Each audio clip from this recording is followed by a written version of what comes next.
Let's start with a short exercise. Rate your happiness on a scale of 1 to 10. Now, imagine you won the lottery or got into the college of your dreams. Rate what you think your happiness would be, right then and 2 years later. Did you say your happiness would be much higher both the times after you won the lottery?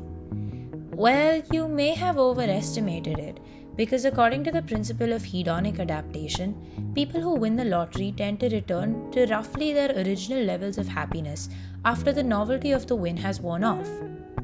There is an initial influx of joy, of course, but after about a year, people in their day-to-day lives experience the same general sense of happiness.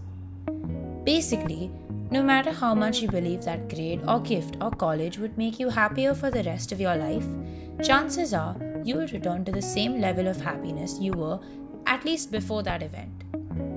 Pretty pessimistic, huh?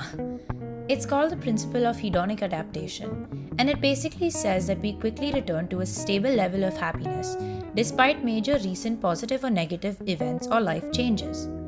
According to this theory, as we make more money, our expectations and desires rise in tandem.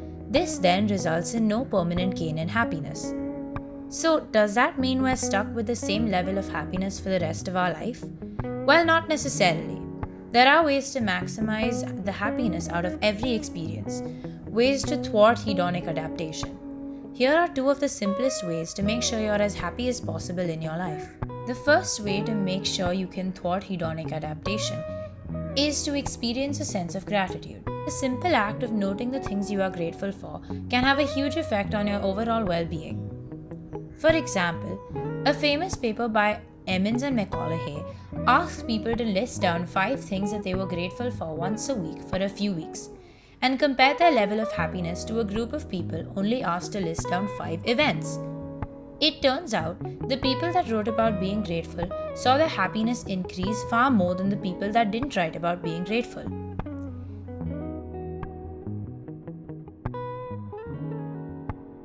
This is because the principle of hedonic adaptation relies on the idea of you looking at the world through the same lens as you did before, say, you won the lottery. You achieve something and move on to the next thing without remembering how you felt when you first accomplished that task. So, you completely forget how it increased your happiness. But the act of simply being grateful forces you to recollect the emotions you had when you first accomplished that task, allowing you to feel that happiness again. It reminds you that what is normal for you right now wasn't always this way. So remember to be grateful. Write down 5 things you are grateful for every day, and make sure to appreciate your life and those around you. It's sure to make you happier. Especially in 2020, when it can feel like the whole world is, against humanity. The act of noting down things that have actually gone well in your life can make you a much happier person. A few ways to do this would be: Number 1, keeping a gratitude journal. Write 5 things you are grateful for to have or to be whenever you're feeling down. If you appreciate someone, tell them. Be sappy, not snappy.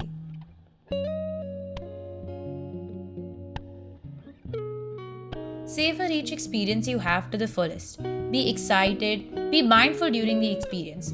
In fact, watch our video on being mindful. Pretend as though it's the last time you will ever experience that, experience. This will make you enjoy it to the fullest and make you all the more grateful to have it, even if it's something as ordinary as, eating your favorite meal.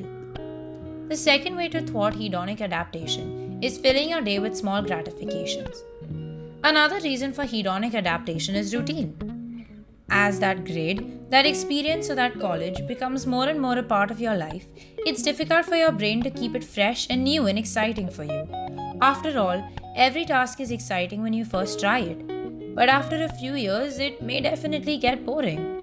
So how can you keep your brain from letting you believe the day is routine and boring? Fill it with gratifications. Gratifications are small mood boosters, different for every person, but they help in making sure your day doesn't feel drab and boring. They can be something as small as calling a friend, watching cute cat videos on YouTube, or wearing your favorite sweater. Distractions, however little, can break the monotony of the day and give you something to look forward to, helping make sure you don't get used to the way things are and don't succumb to hedonic adaptation. After all, what you have right now is pretty great. So remember to wear that sweater or eat that chocolate. Reward yourself. Also remember to rotate your gratifications so that they always feel new. Just as fresh sheets feel better than your week-old ones, a rotation of gratifications is more enjoyable than the same ones for days in a row.